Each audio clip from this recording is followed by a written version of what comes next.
Assalamualaikum warahmatullahi wabarakatuh. Bismillahirrahmanirrahim. 20 Juli 2025 yang sudah berlalu, dari kanal YouTube kita menyimak, yaitu ceramah yang sangat menggelegar yang disampaikan oleh Gus Abbas Buntet. Ceramah dari atas panggung dalam salah satu sesi acara PWILS, yang di panggung tersebut kita juga bisa melihat di samping kiri Gus Abbas Buntet duduk di kursi, yaitu idola kita bersama, yaitu Rhoma Irama.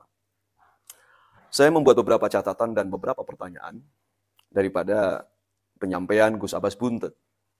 Yang pertama, hemat saya, penyampaian daripada Gus Abbas Buntet ini sangat berani sekali, bahkan terlalu berani.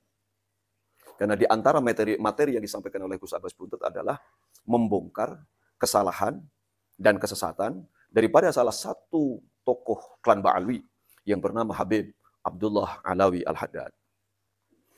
Sematan kesalahan dan kesesatan daripada tokoh klan Ba'alwi ini, yaitu bersumberkan daripada kalam yang dinukil daripada Habib Abdullah Alawi Al-Haddad, terkait mengenai masalah arwah yang berkirim salam kepada Habib, mengenai sematan innahu yakunu ma lil nabi yakunu lil wali, atau sebaliknya, mengenai masalah Mi'raj dan dibelah dadanya yang terjadi pada diri Habib Abdullah Alawi Al-Haddad.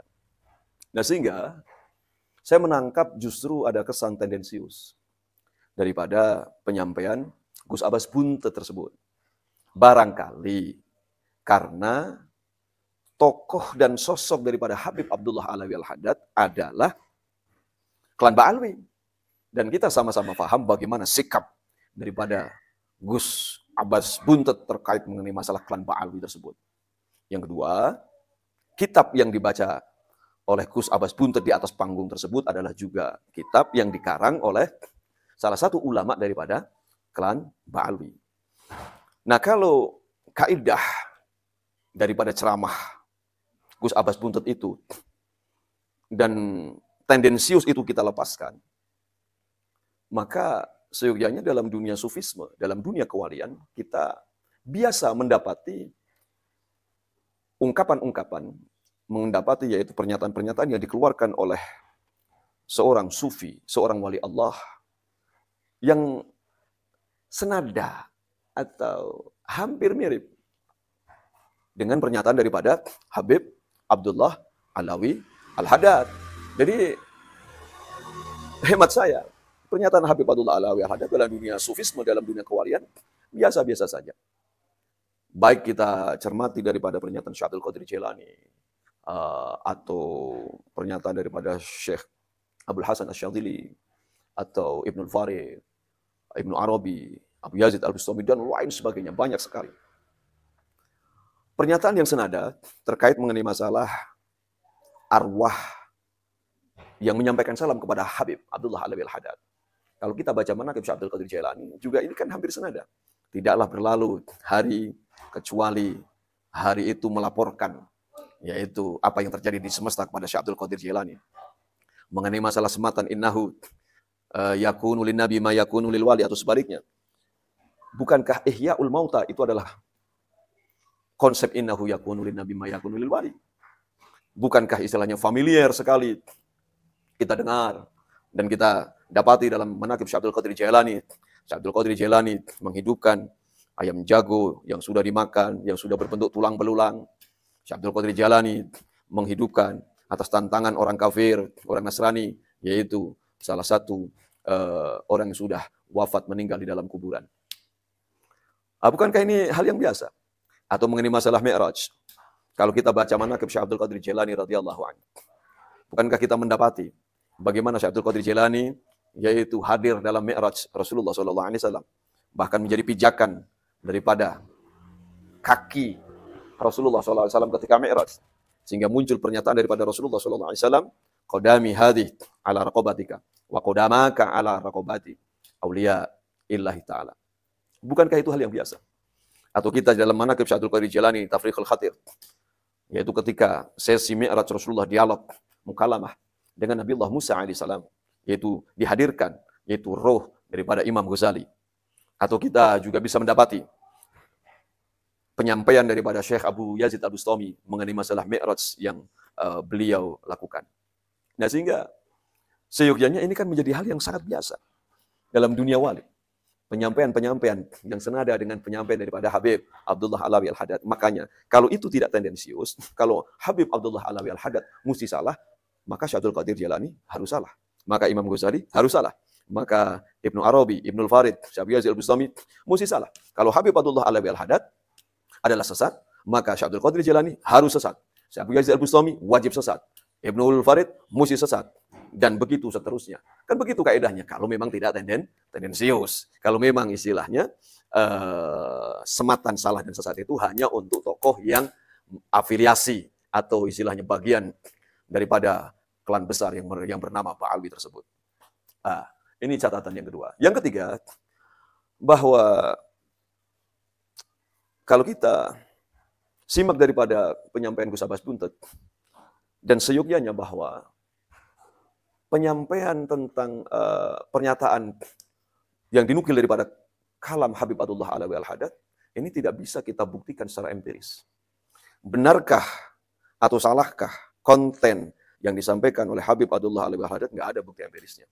Atau pembenaran kita, sanggahan kita terhadap kalam yang disampaikan oleh Habib Abdullah Alawi Al-Haddad ini juga tidak bisa kita menggunakan, yaitu data empiris. Loh, orang itu dunia spiritual. Sama halnya kalau orang itu menyampaikan bahwa saya mimpi ketemu si fulan. Saya mimpi ketemu satu sosok kiai, habib atau wali tertentu, atau bahkan saya menyatakan mimpi ketemu Rasulullah SAW. Nggak bisa. Pembenaran, justifikasi pembenaran atau sanggahan terhadap mimpi saya itu bukti empiris. Nah, ini mustahil harus kita kalau kita menggunakan yaitu bukti empiris. Nah, sehingga catatan berikutnya yang saya buat, bahwa karena tidak ada bukti empiris itu tadi, tapi yang jelas bahwa masalah wali itu clear dan deal. Legal standing mengenai masalah wali, Allah sampaikan dalam satu ayatnya, Ala inna awliya Allahi la khawfun alaihim wa lahum yahzanun. Mengenai masalah wali ini juga Allah sampaikan dalam hadis qudsinya, yang kuntu sam'ahu, wa basarahu, wa lisanahu, wa yadahu, wa rijlahu, bla bla bla bla. Nah, ini kan sudah mafhum buat kita semuanya. Nah, sehingga seorang wali ada kode etiknya. Walaupun namanya wali, bebas dia menyampaikan apapun. Dia bebas menyampaikan apapun. Dalam pengertian, ikatan wali bukan dengan semesta. Ikatan wali adalah dengan Allah Subhanahu wa Ta'ala.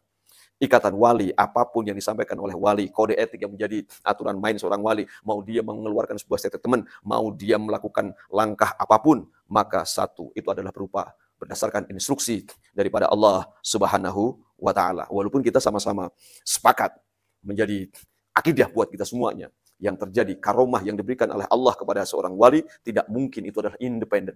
Justru wali itu mendapatkan karomah adalah karena dia sangat menggebu luar biasa ittiba kepada sunnah Rasulullah SAW. Sehingga namanya karomah itu dipayungi, itu merupakan imbisat, merupakan madat daripada mukjizat, daripada wahyu yang diterima oleh Rasulullah SAW. Tidak mungkin yang namanya yaitu karomah itu independen tanpa jalur imbisat atau madat daripada wahyu dan mukjizat daripada Rasulullah SAW. Kalaupun ada redaksi, kalaupun ada bahkan muncul mufadalah, keunggulan wali atas para nabi, atau level yang menyamai antara wali dengan nabi, itu kesan. Dan itu adalah interpretasi yang salah yang memang kita sudah diwejang oleh ulama-ulama. Yang salah satunya kita juga bisa dapati penjabaran daripada Ibnu Hajar Al-Haytami dalam Al-Fatawa Al-Hadithiyah. Ini memang interpretasi yang salah. Semua itu tidak begitu maknanya. Karomah tidak mungkin berdiri sendiri tanpa adanya bersumberkan daripada wahyu atau mukjizat daripada Rasulullah SAW. Nah, sehingga ada kode etik juga buat kita. Kode etik yang mesti kita pahamkan adalah bahwa kalam daripada wali-wali Allah itu merupakan rumus. Yang rumus ini tidak bisa difahami dengan cara yang latah. Rumus ini harus diuraikan dulu, baru nanti akan ketemu makna yang tersirat daripada yang sekadar tersuratnya. Makna yang sebenarnya, asror yang sebenarnya. Dan ini tidak bisa membedah daripada makna siratan daripada kalam para al-arif billah, daripada sufi, daripada wali Allah, kecuali yang memang al-arifuna billah, kecuali memang kaum ar-rabbaniyun, yang mereka lah yang bisa membedahnya. Maka Seperti pernyataan daripada Ibnu Arabi sendiri, mengharamkan kitabnya itu Al-Futuhatul Makkiyah untuk dibaca oleh siapapun. Maka seperti kitab daripada Ibnu Farid atau Ibnu Arabi itu sendiri, kalau kita merilis daripada pernyataan daripada Ibnu Hajar Al-Haytami, itu silahkan kalau mau dibaca. Itu bahkan dianjurkan dibaca, tapi dengan catatan, yaitu bagi orang yang memiliki kapasitas untuk membacanya. Al-Futuhatul Makkiyah juga diharamkan oleh Ibnu Arabi untuk dibaca oleh orang yang tidak memiliki kapasitas. Karena itu tadi, yang muncul bukan yaitu penyelaman terhadap nilai asrar, yang terjadi justru kesesatan dan kesesatan yang muncul. Nah, sehingga kalau kalam daripada wali itu, kita tidak bisa menembus nilai asrarnya, nilai makna terdalamnya, apa yang mesti kita lakukan? Kode etik apa yang harus kita terapkan? Kode etik itu adalah itu taslim. Sudahlah, taslim. Itu jangan diolah dengan logika kita. Jangan diolah dengan pemahaman kita. Nah, itulah yang rentan sekali, yaitu melahirkan nilai pemahaman yang salah total dan pada akhirnya menjadi fitnah yang sangat luar biasa. Nah, kemudian karena bukti empiris ini kita tidak bisa menyodorkan dan menghadirkan, dan istilahnya soal kalam, konten daripada penyampaian wali yang perlu uraian, karena itu merupakan rumus, maka yang terpenting hemat saya bukan soal kontennya, tapi soal siapa yang menyampaikan konten tersebut. Itu yang harus kita uji. Kalau sematan daripada Gus Abbas Buntut itu dialamatkan kepada orang yang sok menjadi wali, ngaku-ngaku wali, padahal kredibilitasnya nol besar. Padahal dia itu sebenarnya bukan wali Allah, tapi orang yang memang halu luar biasa. Kita sepakat. Tapi coba kita istilahnya rilis mengenai kredibilitas daripada satu tokoh daripada klan Ba'alwi ini yang bernama Habib Abdullah Alawi Al-Haddad. Apakah beliau orang yang terhinggapi dengan halu yang sangat luar biasa? Apakah stempel kewalian beliau adalah merupakan isapan jempol semata, atau memang kredibilitas beliau memang diakui oleh semesta ini? Bagi kaum santri, bagi kaum pesantren, ada sumber literatur yang ada di depan mata kita.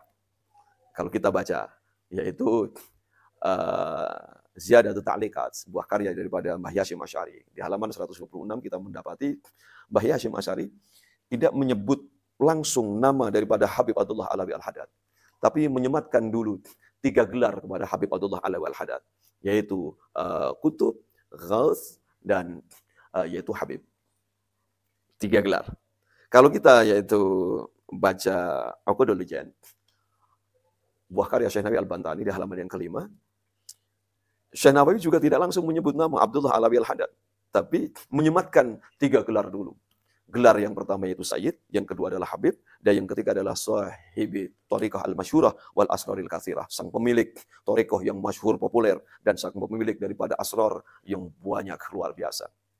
Atau kita baca daripada pernyataan Sayyid Abu Bakar bin Syatta di dalam kitab I'anatul Talibin di juz yang kedua di Babul Jumu'ah, kita juga mendapati Sayyid Abu Bakar Syatta menyematkan yaitu 4 gelar kepada Habib Abdullah Alawi Al-Haddad, yaitu Sayyid, yaitu Kutub, yaitu Ghaus, dan Habib. Ini menunjukkan kredibilitas kewalian daripada Habib Abdullah Alawi Al-Haddad.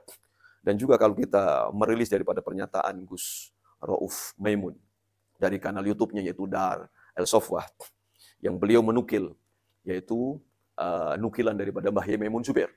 Mbah Maimun Zubair mengarang satu kitab yang bernama Al-Mujaddidun, atau sang pembaharu-pembaharu dalam dunia Islam. Yang di dalam list Al-Mujaddidun itu muncul nama yaitu Habib Abdullah Alawi Al-Haddad, yaitu sang pembaharu di zamannya. Sehingga saya kira sangat paradoks sekali yang disampaikan oleh Gus Abbas Buntut, yang mesti melabelkan salah dan mesti melabelkan sesat dalam sosok Habib Abdullah Alawi Al-Haddad yang merupakan salah satu tokoh daripada klan Ba'alwi. Dan juga kita dapati banyak dari berbagai tulisan yang merupakan menunjukkan kredibilitas daripada Habib Abdullah Alawi Al-Haddad. Jadi seyogyanya kita taslim. Karena saya justru mengkhawatirkan pernyataan daripada Gus Abbas Buntut ini menjadi jebakan Batman untuk Gus Abbas Buntut sendiri. Saya mengkhawatirkan justru bernilaikan mu'adah. Sementara kita kalau membaca hadis qudsi, Allah sampaikan, Man adali waliyan faqad adantuhu bil harbi. Siapa yang memusuhi waliku itu dikenakan perang oleh Allah Subhanahu wa taala. Sehingga masalah penyampaian seorang wali quote and quote bebas.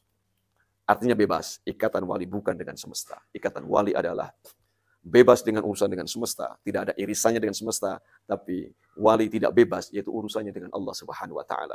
Wali menyatakan sebuah pernyataan, wali menyatakan yaitu apapun, itu berdasarkan instruksi daripada Allah Subhanahu wa taala. Jadi kalau disematkan dalam diri wali sombong yang luar biasa, kesan yang muncul adalah kesombongan. Tapi mustahil dalam diri wali Allah, apalagi yaitu al-qutub, yaitu mereka yang diberikan oleh Allah, yaitu salamatus sudur, yaitu jiwanya yang bersih sangat luar biasa. Jadi sangat tidak mungkin. Kalau secara redaksional dan itu kita interpretasikan seperti itu, kurang sombong apa Syekh Abdul Qadir Jailani kalau kita baca di dalam manaqibnya memberikan pernyataan anta wahidun fis sama wa ana wahidun fil ard.